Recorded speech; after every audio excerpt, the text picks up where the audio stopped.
Hey everyone, good evening. So let me ask you something very simple. Have you ever delayed starting an SAP just because you felt 500 or 1000 rupees a month is too small to make any real difference? If yes, then this video is especially for you. So we often think that we need a very big income or a very big amount to start investing. But that mindset can delay one of the most powerful tools in personal finance, the power of compounding. So you see, in investing, time matters more than the amount you invest. So it's not about how much you invest, it's about how long you stay invested. So a 500 rupee SIP started at age 25 can grow more than a 5000 rupee SIP started at age 35 just because of those extra 10 years. So think of it like planting a tree. Whether you plant one seed or 10, it doesn't really matter. What matters is when you plant it. So the earlier you plant, the bigger the tree grows. So basically, if you start now with a smaller amount, it is much better than starting after 10 years with a larger amount. So most people think, what is the point of starting an SAP with just 500 or 1000 a month? It's too small to matter. But here is the truth. Starting is more powerful than the amount.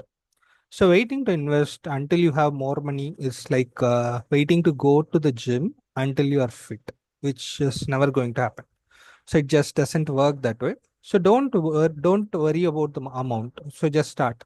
Even a tiny step today is greater than a big leap that happens in the long run. So let's see this with more details. So I'll tell you more on this. So the biggest risk in life is not taking risk. So why not starting an SAP is a very big problem. Why people don't do it? So people typically say, I'll start when I have more money. I have very small amount to invest, so I'll take some more time. They'll say 500 or 1000 is not a big amount. What is it going to give me by investing only such a small amount? I'll wait till I make a larger amount, till I have larger money to invest. So what if the market crashes after I start investing? So I'll wait for a market crash to start doing SIP. But what is the reality? If you keep waiting, you lose valuable years of compounding. Just like the tree story I said. If you had planted a tree 10 years back, it would give you a lot of shadow, a lot of fruits today. But if you wait for 100 seeds instead of one seed and start planting only after 10 years, nothing will be there. So you lose a lot of valuable time, a loss of compounding, lot of wealth creation opportunity, all of that gets lost by not starting early. So no amount is too small. The important step is to start now. So if you invest just 1000 rupees at 12% returns, let's see what it eventually ends up as. After 10 years, you will have 2.5 lakhs with just 1000 rupees. After 20 years, you will have 10 lakhs. Conservative return it is. After 20 years, the returns can even go up to 15%. So after 30 years, you will have 35 lakhs. So imagine if you build a habit of investing 1000 rupees per month in mutual fund SIP, after 30 years, if you are 22 or 25 or even 30, in another 30 years time, you'll have 35 lakhs just with this 1000 rupee investment per month. Amazing, right? So just imagine if you had started with 5000 per month instead of 1000 per month, your wealth would be 5x more. So you'll obviously have 1.5 to 2 crores after 30 years, which is very significant considering that you're investing only 5000 rupees every month. So this is what I do when I try to convince my friends to start SIP. When I tell them to start doing SIP, I get all these questions. So they'll say, I'll read more about the market and then I'll invest. I want to learn more. Only then I'll invest. They'll say, I do not have a lot of money to invest. I have a lot of expenses. My salary is very low. I cannot afford to invest. All these questions, all these answers, they have a lot of assumptions, lot of imaginations, a lot of unanswered questions, lot of conclusions, preconceived notions, all of them are there. So, so that is where I tell them to take small baby steps. Don't go for a large amount. Start with something small. So I will ask them, can you start with just 500 per month or 1000 per month? That shouldn't be a large amount, right? When I ask them, yes, 500 is not a big amount. So now I think 1000 rupees. So people, you can start with 1000 rupees. And then I push them to start doing an SIP through their bank account or other accounts. So then once they start investing, they'll get a better understanding of what's going on. So I'll tell them to track the progress of your SAP on a regular basis. They themselves use apps. They themselves log in and see what is the moment, how is it going. So they'll start tracking the market. They'll start tracking how Nifty works, how the mutual funds work, how SAPs move up and down. And then the next month, the investment continues. Then the next month, market goes down. There is more purchase, more NAVs, more units have been purchased at a lower NAV. Next month, market goes up. Lesser units are purchased at a higher NAV. And then they also start reading more about the stock market, shares, day-to-day tracking. They read business articles, news. So by 6 months' time, basically what you're doing is you're not just putting 1000 per month. You're spending a lot of time and energy to understand how your money is doing. Is it going up? Is it going down? If it goes down, they get psychologically down.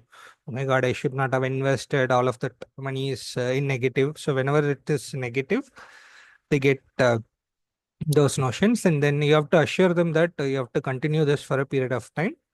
And then they'll build that emotional quotient to continue investing, or a 6 month time frame they get comfortable, and then they themselves will come and talk to me. So I don't even go back to them. They themselves will come and ask me, I want to increase my investment. Can I increase the SIP in this particular mutual fund, or can I go for other mutual funds? So can you recommend me a few more mutual funds? Can you tell me how much money I should invest? I have this much money that I can allocate. So the person who 6 months back said, I don't have a lot of money to invest, now understands the potential by just investing 1000 per month.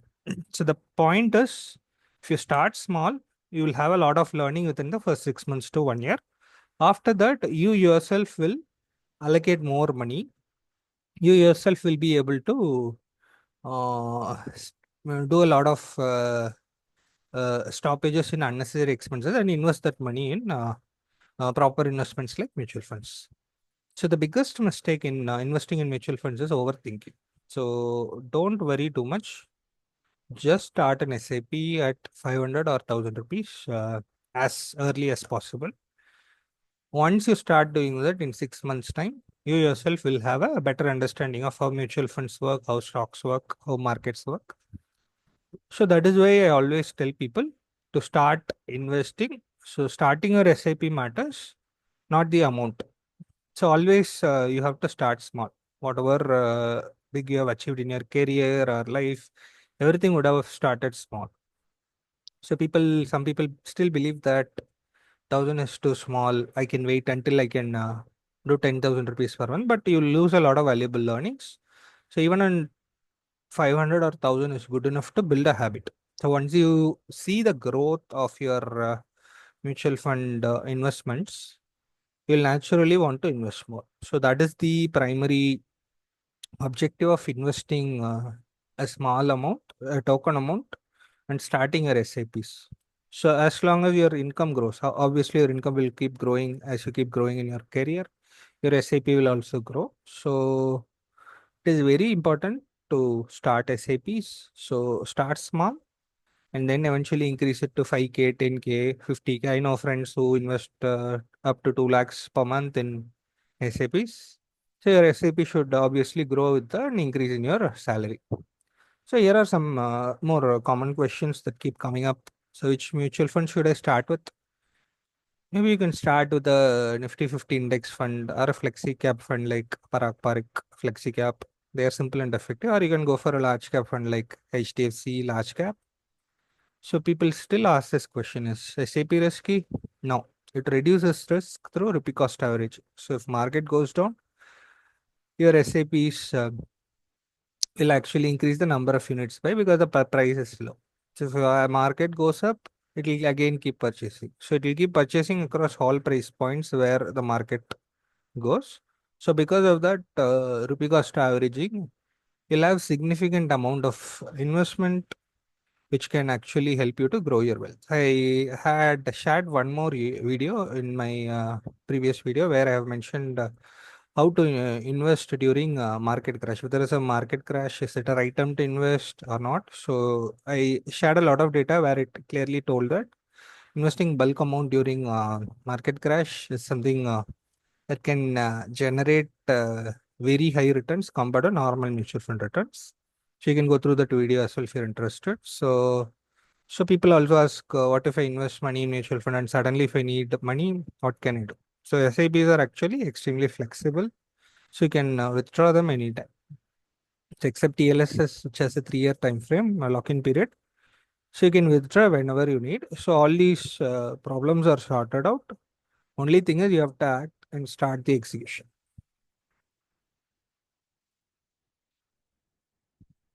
So this is how it works. So overall, if you look at it, here is the key takeaway. Don't let the size of your SIP stop you. So the real magic lies in starting early and being consistent. So even 500 rupees a month over a period of time can grow into several lakhs. It can grow to 15, 20 lakhs as mentioned in the initial part of this video. So what feels small today becomes powerful tomorrow. So thanks to time and compounding. So remember the most important thing. The first 5 years will be normal. So this is just like how a doctor gets an MBBS degree. So after an MBBS degree, they do a PG, and then when they start their practice, they do not make huge money. They start with a smaller income, and after a certain number of time, let's say after 3 years or 5 years, their income exponentially grows. Similar to that, in mutual funds, the first 3 to 5 years you'll have decent returns, but after 5 years, each and every unit you purchased long back would multiply significantly and create significant wealth. So starting early is very important, and then holding on to them for a long period of time is another important criteria, which will basically help you to build significant wealth. So if you're watching this and still waiting for the perfect time or for more money, so let this be your sign. So start small, start now, and let time do the heavy lifting. So in investing, compounding works. Time is your best friend. So start early and use time to your good effect. So the best day to start was always yesterday when it comes to investing. The next best is today. So thanks for watching this video. If you found this video helpful, please subscribe. In our next video, we'll talk about a couple who have sent us an email about their current financial situation and how they can improve. We'll also talk about Q3 results, strong performers who are weak performers in terms of sectors. And then we also have a commodity series running on. If you want to understand about investing in commodities, commodity stocks, commodities like gold, copper, silver, that series will be helpful. You can watch it. So if you find our channel helpful, do subscribe to our channel. Thank you. Meet you soon in another video. Happy investing.